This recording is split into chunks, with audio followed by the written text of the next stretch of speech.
My name is Guy Kawasaki. This is a historical photo of me. I am from Silicon Valley, California. I live in the Bay Area. And I've been in the high-tech industry in Silicon Valley for about 30 years. This is early in my career. This is a pic. Where am I in this picture? I'm in the upper left-hand corner, right below that tree. You really cannot see me.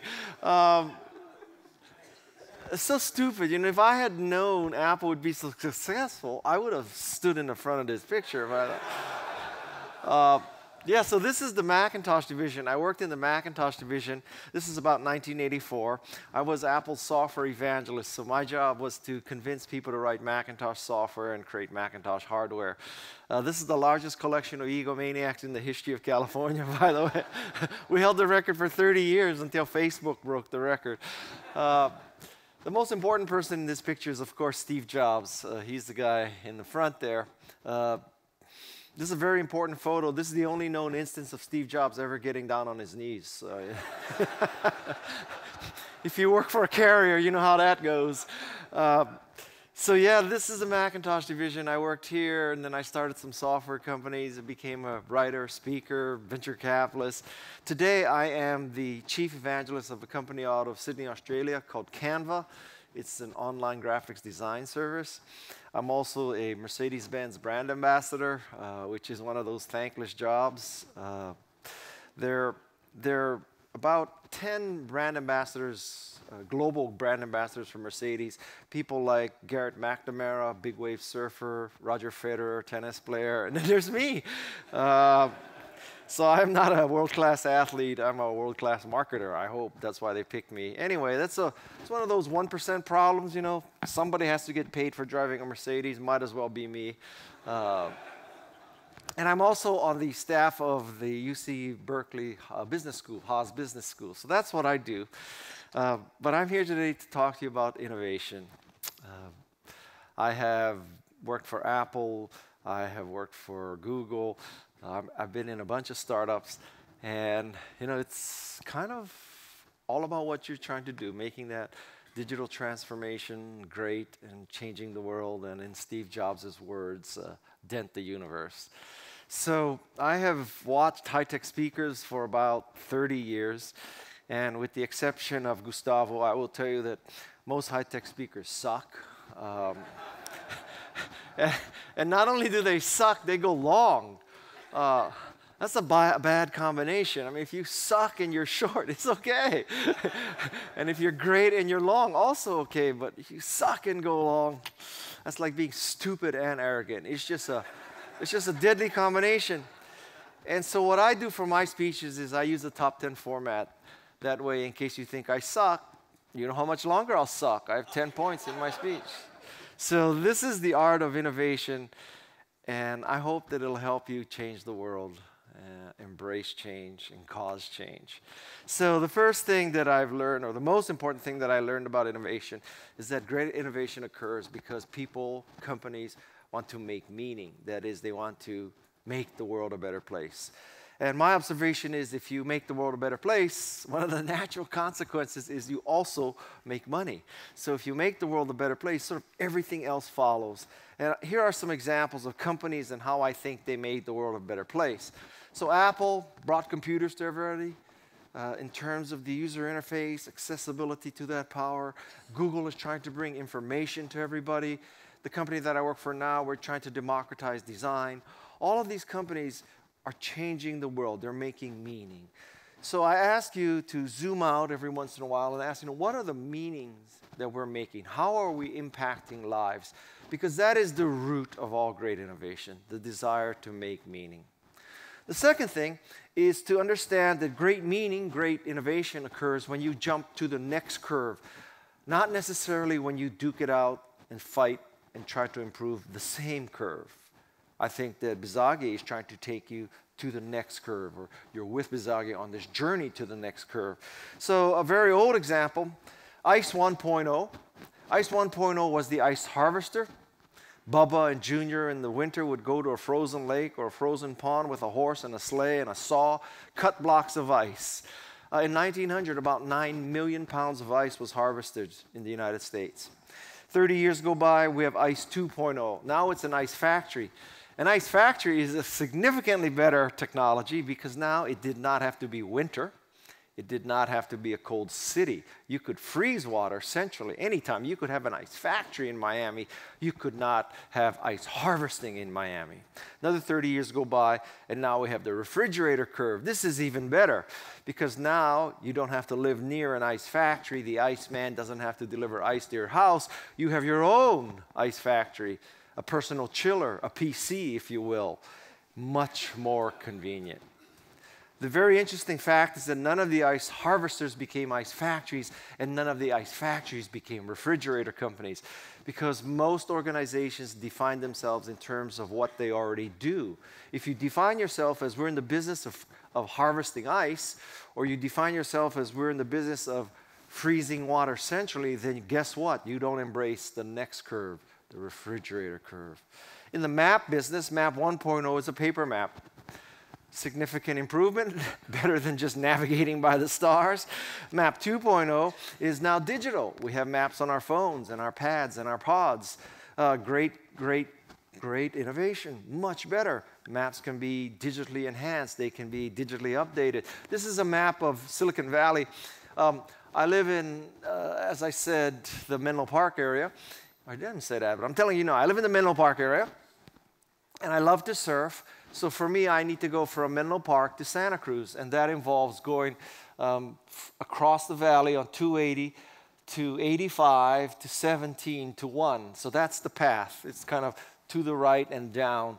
But map 3.0 with crowdsourced information is like Waze, and it's telling me if you go your usual path across and down, you're going to hit that big red area. That's a traffic jam. That's where traffic has stopped. So Waze is telling me, don't go on 17. Take the Winchester Boulevard exit to Los Gatos, Saratoga, Sunnyvale Road, and then cut over to 17. So that's map 1.0, map 2.0, and map 3.0. Again, different curves. The negative example of the concept of jumping curves is this slide. So this is the slide of death. This is the slide you never want to be on. So if you define your business as we put chemicals on film, you're Kodak. If you define your business as we put chemicals on paper, you're Polaroid. If you define your business as dedicated word processor, you're Wang. If you define your business as we make a mechanical contraption, you're Smith Corona. The reason why these companies have faded or died is because they never got to the next curve. The way to stay relevant and to stay at the leading edge is to define your business in terms of the benefit you provide and not the process that you do. So the ice harvester, the ice factory, the refrigerator company, they're all in the same business, cleanliness and convenience. And whether that cleanliness and convenience comes from harvesting ice, freezing water, or making refrigerators does not matter. Kodak and Polaroid are in the business of preserving memories. Whether you preserve a memory with chemicals on paper, chemicals on film, or a digital sensor does not matter. Kodak and Polaroid are not in the chemical business. They're in the preservation of memories business.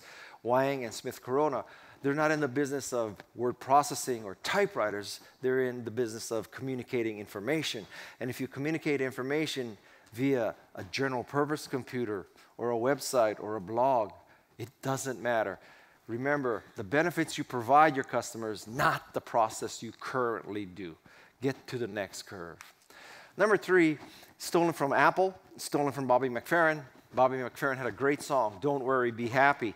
What I learned about innovation is don't worry, be crappy, which is to say, when you have jumped curves, ship it. It doesn't have to be perfect. This is a picture of a Macintosh 128K. Macintosh 128K, I look back and I cringe that we shipped this computer. 128K of RAM. We thought that was an ocean of RAM. Seriously, we thought, my God, what are people going to do with so much RAM? That's 3 times more than an Apple II. It had a 400K floppy drive, 3 times more than a 140K floppy drive. We were working on a secret project to make a 5 megabyte hard disk. We used to sit around Apple in our Birkenstocks, in our beanbag chairs, drinking white wine, smoking marijuana, asking ourselves, What are people going to do with so much storage? My God, 5 megabytes of storage. This computer had no software thanks to my efforts. It was too small, it was too slow, there was so many things wrong with it, but it was still the next curve. It was the next curve from MS-DOS, the next curve from Apple II. So I learned a very valuable lesson. If you wait for the perfect world, when you have enough RAM, when you have enough storage, when you have a fast enough chip, when you have a cheap enough chip, you will never ship. You have to, don't worry, be crappy. The way it works in Silicon Valley is we ship and then we test. Okay, just understand that. It's not that funny, but okay. I can see you like insights into Silicon Valley, so I'll give you one more insight. In Silicon Valley, the way it works is we throw a lot of stuff up against the wall, okay, like lots of stuff. And some of it sticks. A small percentage sticks. And then we go up to the wall and we paint the bullseye around what's stuck and we say, we hit the bullseye. This is especially true with venture capitalists. If you ask a venture capitalist, why did you invest in Google and Cisco and Yahoo? The venture capitalist says, well, I pride myself in my perception and my ability to predict the future. And I could see this was a world-class team, and they had a definitive, defensible business model, and had leading technology. So I saw that Google was a sure thing, and Yahoo was a good thing, and Cisco was a good thing, and Facebook, and Pinterest, and Instagram. It was because of my perception as a seasoned venture capitalist, my working experience. And then if you ask them, well, how come your firm also invested in Webvan and Pets.com and you threw away $400 million on Pets.com? The venture capitalist will say, I told my dumbass partners not to do that deal. That's how Silicon Valley works. Okay, just FYI. So if you think we know exactly what's happening, let me tell you, let burst that bubble, okay?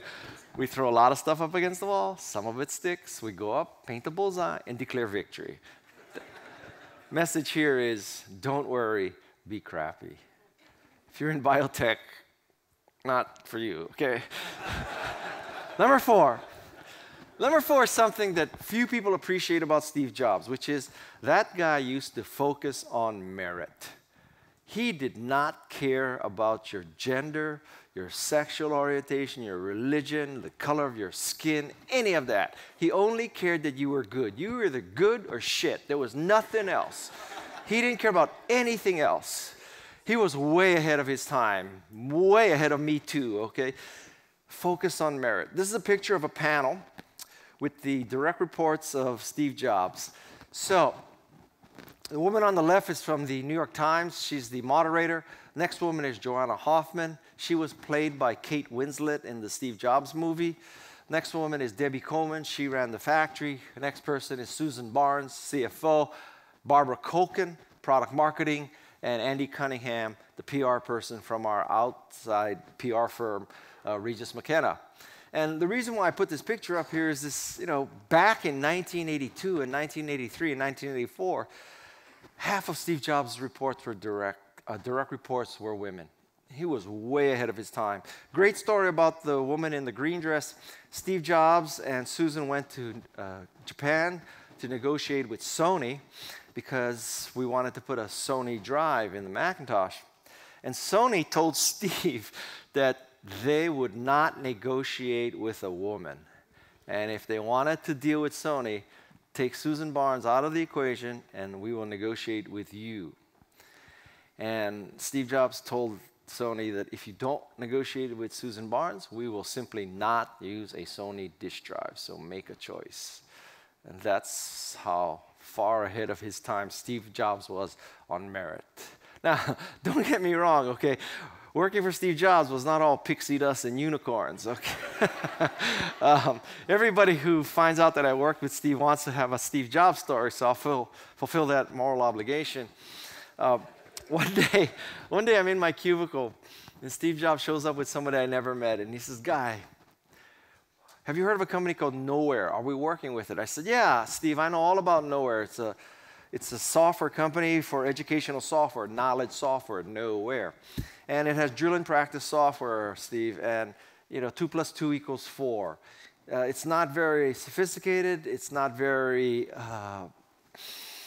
interesting or cool. It doesn't take advantage of the Macintosh graphics, WYSIWYG, any of that kind of stuff. Kind of a mediocre company with mediocre products. Not strategic for us, Steve. And he says, I want you to meet the CEO of nowhere, Guy.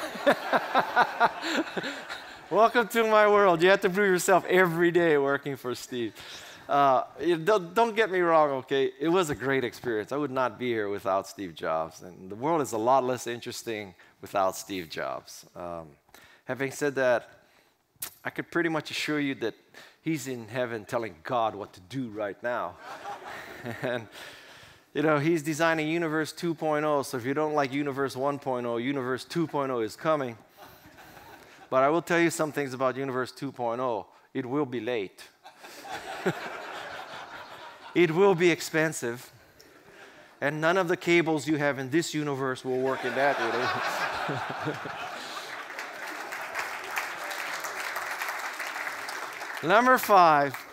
Number five is innovators are not afraid of polarizing people. When you have a great innovation, you piss people off. Some people love what you do, some people hate what you do. This is a picture of a TiVo. TiVo was the first way to time shift television programs, right? So you record a program, you watch it at your convenience. I love TiVo. Today I don't use TiVo anymore. I use the Xfinity box. But TiVo for its time was just fantastic. But TiVo has fans like me because I want to time shift my programs, but they also have people who hate TiVo. Many large brands and their agencies hate TiVo because one of the things that TiVo enables you to do is fast forward through ads. So, you never watch ads if you have a DVR. Well, there's one day a year you watch ads, which is Super Bowl Sunday. Of course, I'm from the San Francisco Bay Area, as I've told you, so, Super Bowl Sunday, if you're a 49ers fan, you watch the ads, you skip the game.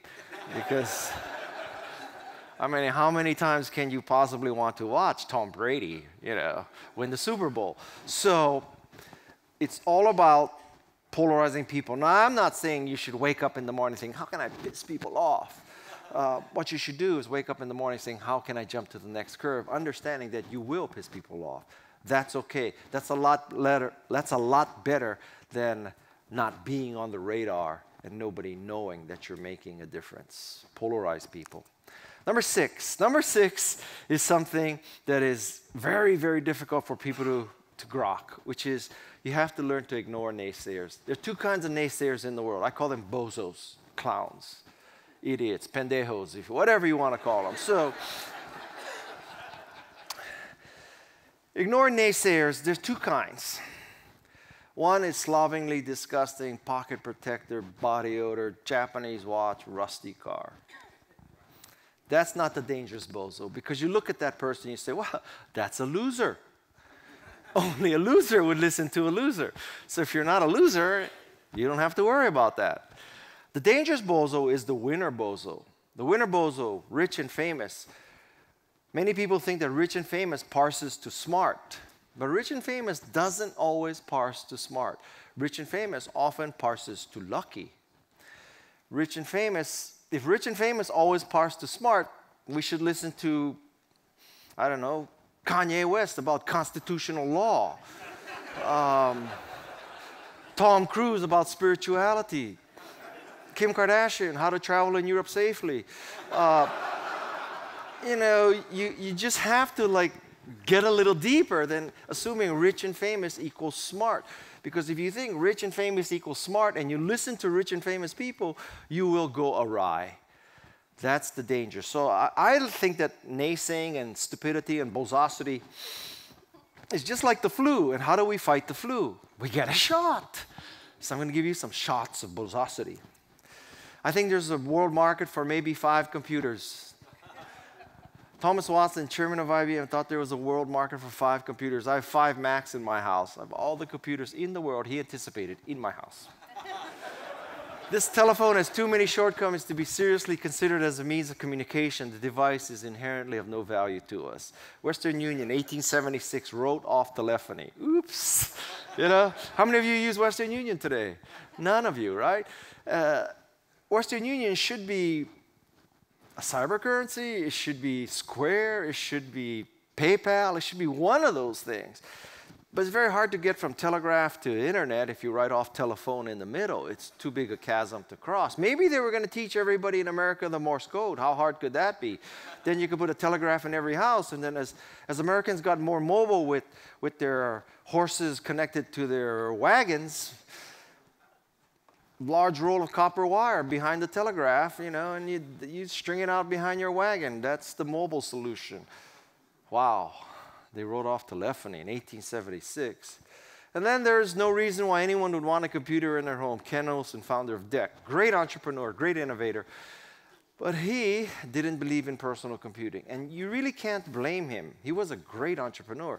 You can't blame him because he was so successful with mini computers, he didn't want to embrace personal computers. Makes sense. If you had the most successful ice factory, guess what? You probably didn't want to embrace refrigerators. It makes sense. Can you imagine, though, this is a real scary case for entrepreneurs because imagine you're Stephen Woz and you're starting Apple. People are telling you, you need some adult supervision, boys. You need someone who's been there and done that, someone who's built the hardware company, someone like Ken Olsen. Get Ken Olsen as an investor, a director, an advisor. So somehow you get in an elevator and there he is, Ken Olsen. And you say to Mr. Olsen, you know, Mr. Olsen, we have a different vision of computing from you. We think that computers can be small and cheap and easy to use. So small, so cheap, so easy to use, Mr. Olsen. You could have a computer in your house, Mr. Olsen. And Mr. Olsen says, son, there is no reason why anyone would want a computer in their house. If they want to balance their checkbook, for example, they'll drive back to their office and they use Quicken running on a DEC mini computer. What is the problem? So before you ruin your life, learn Fortran and COBOL and come work for DEC. Don't start Apple. And there would be no Apple today. That's dangerous bullsosity. Now, I wish I could tell you that every time someone tells you you'll fail, it means you'll succeed. It's not true. But every time someone tells you you fail and you start listening to them and you don't try, you will never know. And that's the worst outcome of all. Number seven. Number seven is great innovators change their mind. Many people believe that changing your mind is a sign of stupidity or weakness. I would disagree. This is an example. When Steve introduced the iPhone, he said, our innovative approach using Web 2.0 based standards lets developers create amazing new applications while keeping the iPhone secure and reliable. Let me translate Steve Jobs' talk here. He's saying the iPhone is closed. If you want to add functionality to the iPhone, it has to be with a Safari plugin. That's what that says. A year later, Apple executives to showcase Mac OS X Leopard and OS X iPhone development platforms at Worldwide Developer Conference 2008 keynote. This is now saying we're opening up the iPhone. You can write native iPhone apps. So in 1 year, he did a 180, closed to open. You know what? When he announced the iPhone as being closed, all the experts said, Steve, you're so right. Keep our phone secure and reliable. Keep it closed. We're not worthy. Thank you very much. A year later, he reverses it. The same people say, Steve, you're a genius. Open it up. You're right. We're not worthy. That was part of the beauty of Steve Jobs, the reality distortion field. But the point here is that if Steve Jobs can change his mind, anybody can change his mind, right? You have to have the courage to change your mind. Number eight. Number 8 is all the marketing you need to know. And for that matter, all the expensive consulting you'll need in marketing. It's a very simple graph. Uniqueness and value. Uniqueness on the vertical axis, horizontal axis is value. You want to be, I'll take the suspense away for those of you who have worked with McKinsey, BCG, Bain, anybody. You want to be in the upper right-hand corner. My case, my company, we try to be in the upper right-hand corner. We want a unique and valuable way to create graphics. There are 4 corners here, though. First corner is the bottom right corner. In the bottom right corner, you have something that's valuable but not unique. In that corner, you always have to compete on price. This is the Michael Dell corner. You can compete on price, you can make billions of dollars, but if you slap the same hardware and the same software and the same hardware, it's always about price. In the upper left-hand corner, that's the corner where you are just plain stupid because you have created something that is truly unique. Only you do it, but it is of no use. The bottom left corner is where it's unique and crowded. Excuse me, I said that completely wrong. The bottom left corner is where it's crowded and not valuable. And I like to use the .com days as an example. So in the .com corner, and this is dog food, pets.com. Pets.com, let me give you the pitch for pets.com. There are 300 million Americans. 1 in 4 owns a dog. 75 million dogs. Each dog eats 2 cans of dog food per day. Total addressable market of 150 million cans of dog food per day. With my rock star co-founder, how hard could it be to get conservatively 1% of that market? That is 1.5 million cans of dog food per day. And dogs eat every day of the year. We're not talking about a B2B business where it's only during the week that we can do business. We do business every day. It's B2C, or more accurately, B2D, every day.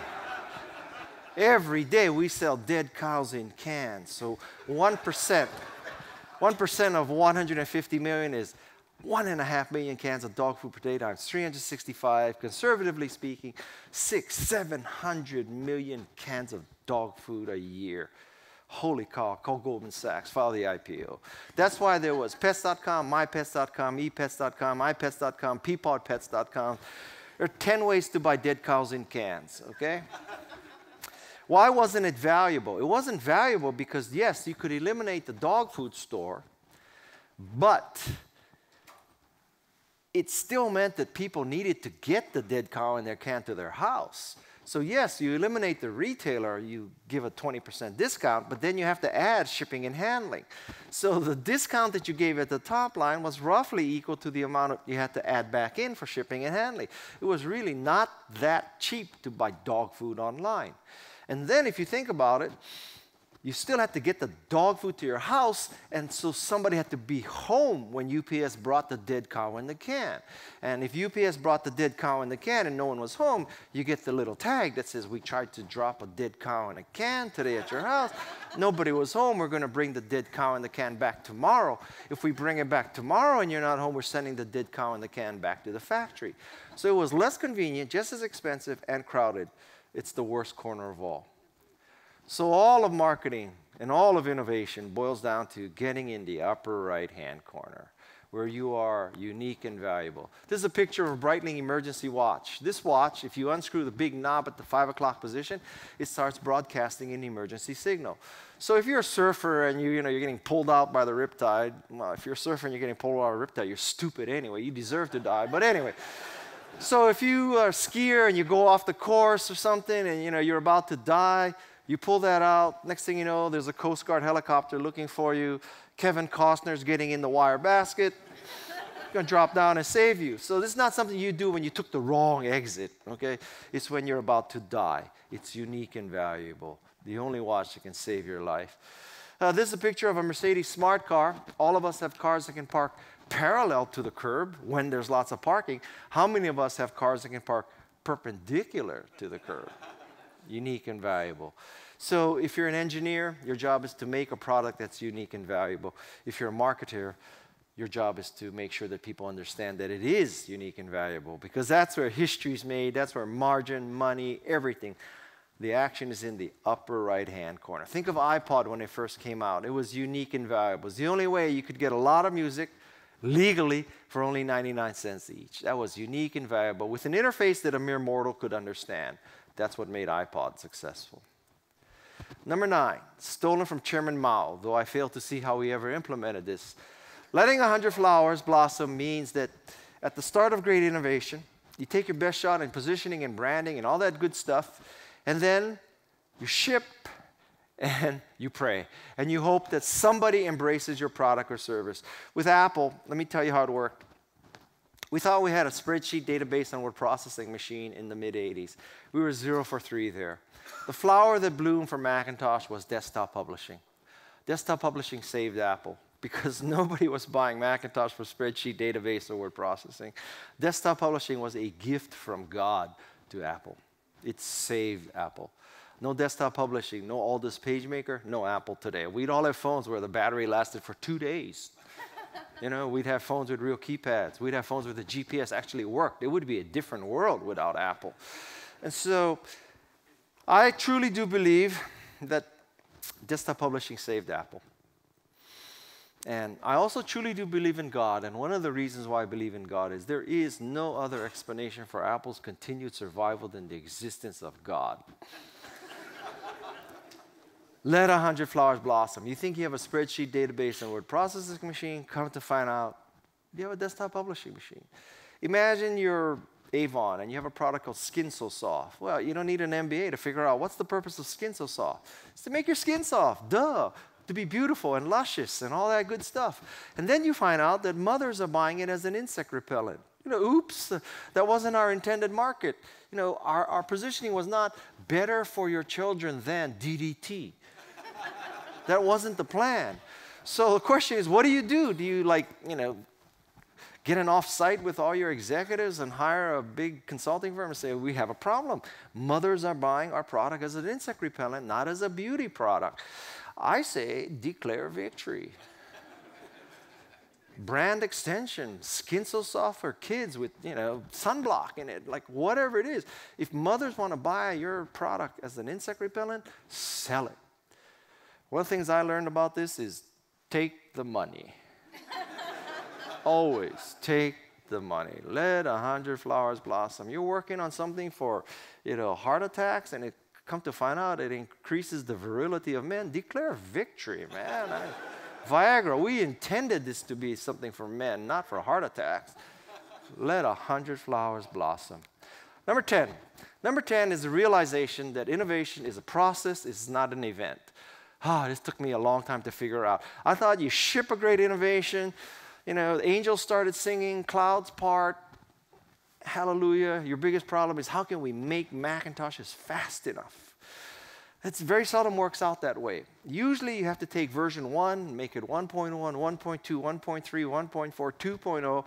In the case of the iMac Pro, it may take you 20 or 30 years to truly get to the right place.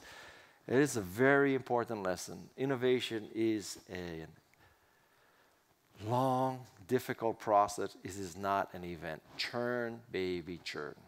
Version 1 to version 2 to version 3 to 4, 5, 6. It takes a long time. And number 11 is a bonus for you. I think that one of the most important skills that any innovator can learn is how to pitch, how to present. And I would like to give you a quick lesson in pitching. So, the first thing you do is you always try to customize your intro, somehow to establish that you're in the moment. You understand who you're talking to, that you can riff off Gustavo, you can show that this is not just a canned speech. Or one of the great gifts in most business circumstances for customizing your intro is LinkedIn. LinkedIn is a gift to pitching. Because with LinkedIn, you go and look at the background of everybody who's going to be in the audience, right? What school they went to, what companies they work for, who you might know in common, your common interests. You're looking for something to establish a bond with the person. In my case, I love to use pictures. So this is a picture of an LG washer and dryer. The scenario here is that I was in Brazil, and I was speaking to the LG management of South America. However, I was not that smart that day. I got to Brazil and I figured out, you're speaking to LG. You have an LG washer and dryer. If you were a really smart guy, you would have a picture of your LG washer and dryer to open up your speech. So, I'm in Brazil and I send a text message to my 2 older boys and I say, go downstairs in the house that I bought you. Just pause Call of Duty that I bought you. On the Xbox that I bought you, take the iPhones that I bought you, and go downstairs and take a picture of the LG washer and dryer. I'm on in an hour, send the pictures right away. Okay? How many of you have teenage boys? So you know what happened? Nothing. So to set up the next picture, older boy's name is Nick, younger boy's name is Noah. Okay, Nick, Noah. I send a follow-up text message to Nick. I say, Nick, did you get my text messages? Nick says, yeah, I got the text message, but Noah said he got the text message too, and he said he would take the pictures. And since you're talking to LG, by the way, can you get us some TVs? Some 60-inch high-definition TV so we can play Call of Duty better, yeah. So welcome to my life. I will tell you, just to end this story, that Noah did send the pictures. I did use those pictures for LG. It worked up great because I customized my introduction. The key is to customize your introduction. Another example of this, when I spoke in Russia, before I spoke, I visited Red Square. And so I opened up my speech in Russia with this slide. I said, wow, first time I've been to Russia. You Russians, you really have big balls, man. And this is before they picked our president, so. And this.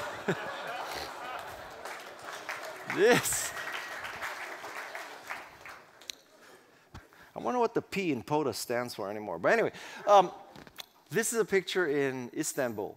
So I was speaking for a Turkish conference, and I opened up with this slide. I said, yeah, I just love Istanbul. I went to Grand Bazaar yesterday. You know, I shopped. Have you ever been to Istanbul? You have to all go to Istanbul once in your life. It's a fantastic city. And the guy behind me, he's the shopkeeper. So let me tell you, there's a lot of story behind this slide. So the shopkeeper is behind me.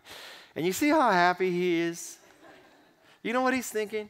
He's thinking, this dumbass American is going to buy this fez. Yeah. Stinking fez has been in my family shop for 3 generations. I finally found somebody stupid enough to buy this fez. But the point here is you open up a speech in Istanbul wearing a fez in the Grand Bazaar, you warm up the audience. The point is warm up the audience. Customize your intro. Second point is the 10-20-30 rule of presentations. The 10-20-30 rule of presentations is that the optimal number of slides in a presentation is 10. 10. You'd be lucky to get 10 points across. Now, you know, you're all BPM experts, and you're very quantitatively oriented, so you're thinking there, Guy, you're such a hypocrite, right? You're telling us to use 10 slides. You're on number 50 right now. All right? You're thinking that, right? I know you are. I know you are. Let me explain. You are not me, okay?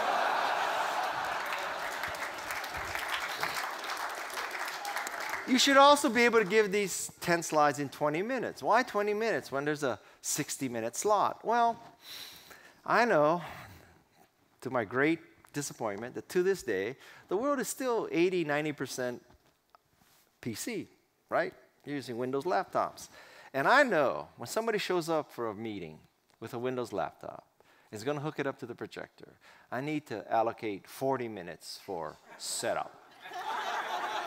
So that's why it's 20 minutes, not 60. And the last thing is, you should have a minimum 30-point font. The smallest text on your slide should be 30 points. A very good rule of thumb is, figure out who the oldest person is in the audience, divide his or her age by 2. 60-year-old people divide by 2, 30 points. 50, 25 points. Someday you may be pitching a 16-year-old VC, God bless you, 8-point font that day. Okay? Until that day, 10 slides, 20 minutes, 30-point font. I'll give you one more power tip. Power tip is this. And Gustavo's slide did this because he had a lot of great pictures that were dark. I think, if in doubt, make your background black. Because black shows gravitas. It shows seriousness. It's much easier to read. My slides all have black backgrounds. You cannot tell where my slide ends and the background begins because it's all black. You know, think about it. When you go to a movie, at the end of the movie, do you ever see black text on a white background for credits? Never. It's always white text on a black background. Black is the new black. When you have a black background, what you're saying to the audience is, I am a PowerPoint or Keynote or Canva ninja. I know how to create the master slide page with a black background and pick this nice, thick, fat, sans serif, easy to read font in white. I know what I'm doing. So I'll tell you a funny story. So one day, I'm meeting with this entrepreneur. It's like 10 o'clock in the morning. He says, I pitched my company once this morning, Guy. I have another chance to pitch it at 2 o'clock in the afternoon. I have a few hours. do you have any tips for me on how I can make my presentation better? This is a black entrepreneur from Georgia. And I said to him, is your background black? And he said, yeah, I told you, I'm from Georgia. I'm from a multicultural. I said, no, I can see you're black. I said, is your PowerPoint black? Make your backgrounds black. Make your backgrounds black. And this is my last slide. My last slide is something that I learned from Steve, which is, when it comes to innovation, most people have the opposite perspective, which is some things need to be seen to be believed. But when it comes to innovation, when you truly want to jump curves, change the world, dent the universe, you have to have this attitude. This attitude is, if you believe it, you'll see it. Not if you see it, you'll believe it. If you believe in Macintosh, if you believe in your BPM project, if you believe in changing the world, if you believe that social media can impact, if you believe that IoT is going to change the world, that all this great stuff is going to happen, then you'll see it. If you believe in Macintosh, people will write Macintosh software, make Macintosh hardware, and you'll see it. It'll truly come true. Some things need to be believed to be seen. And that, in 45 minutes, is the art of innovation. Thank you very much. Thank you very much. Thank you. Thank you. Are we sitting down? You stay. No, you stay here. You stay here. Standing up is fine. Okay. Thank you, Guy. Wonderful stuff. It would be remiss of us not to see if we can have a few questions from the audience. I can hear my team, by the way, changing all of our PowerPoint templates into black as we speak. So, any questions for Guy while we have him for a few more minutes? There must be a few. It's a good test. There's a roving mic, or speak very. There's a mic there. Hi. Thank you. Yes. Hi, Rodney Sampson from American Petroleum Institute. Nice to see you again. We rode down the elevator together. Yes. I escorted you here. That's what Yes. So what is your advice or recommendation when innovation starts from below and not from the top? Because often some of the innovation and ideas aren't recognized or recognizable from those who are sitting down looking from above. This is why you should never do QA after Q&A, because now I have to think. I think it's one of the hardest things. One of the biggest challenges for innovation in an existing or large company is that, especially if you're publicly traded, you have a very short-term horizon. That something has to happen in 90 days. Well, most innovation doesn't take place in 90 days. It might take a year or two. And I think the realization has to be at the highest level that you don't want to be a Kodak or a Polaroid or a Wang or a Smith Corona. And so if you just stick to the knitting, if you just listen to your customers and do what they ask and give a better, cheaper, faster Apple II, because nobody ever asked for a Macintosh. They wanted bigger, faster, cheaper Apple II. Probably no one went to Kodak and said, can you just give us a camera that doesn't have film in it, that has a sensor with things where the picture is saved to a card, and then you stick the card in a computer, and you transmit it via telegraph. They weren't asking for that. So one of the big challenges for any existing company is you cannot necessarily ask your existing customers how to innovate, because all they're going to tell you is better, faster, cheaper, sameness. But truly, if you only do better, faster, cheaper, sameness, you will die. And so I think that the highest levels of management have to understand that. I also agree with you that most innovation occurs from the middles and the bottoms of an organization, because the middles and the bottoms of an organization are where the work truly happens. I have this theory that with American companies anyway, in many cases, the higher you go in an organization, the thinner the air. And the thinner the air, the more difficult it is to support intelligent life. And so, this is also true in government, by the way. It's especially true now. And so the real ideas often come from the middles and the bottoms. Now, in the case of Steve Jobs, who was co-founder and near the top, that was a rare occurrence, I think. That Steve Jobs is an outlier. But many times a great innovation happens from the middles and the bottoms. And it's because the middles and the bottoms understand that, wow, we know our current product offering is not fulfilling what customers need, because they're right on the front line. So I hear you. I mean, it takes an understanding that, as Andy Gore would say, only the paranoid survive. You innovate or you die. And so just thinking of short-term, just revising things is a recipe for death. What else? I don't want to end on the word death. Well, Guy, building on that, do you have, I mean, I had a very similar question as well, but do you have any examples front of mind where large organizations who may be incumbent leaders for many, many decades in their industry, how they've managed to change? Any examples? Well, of course, Apple managed to change. It went from Macintosh to iOS, right? So that's one. Microsoft has done it also. Yeah. There was a time where Bill Gates just said, okay, we're going all in on the internet. Microsoft has changed. Even I think the closest person to a Steve Jobs today who is making radical change, denting the universe, not without controversy, is probably Elon Musk.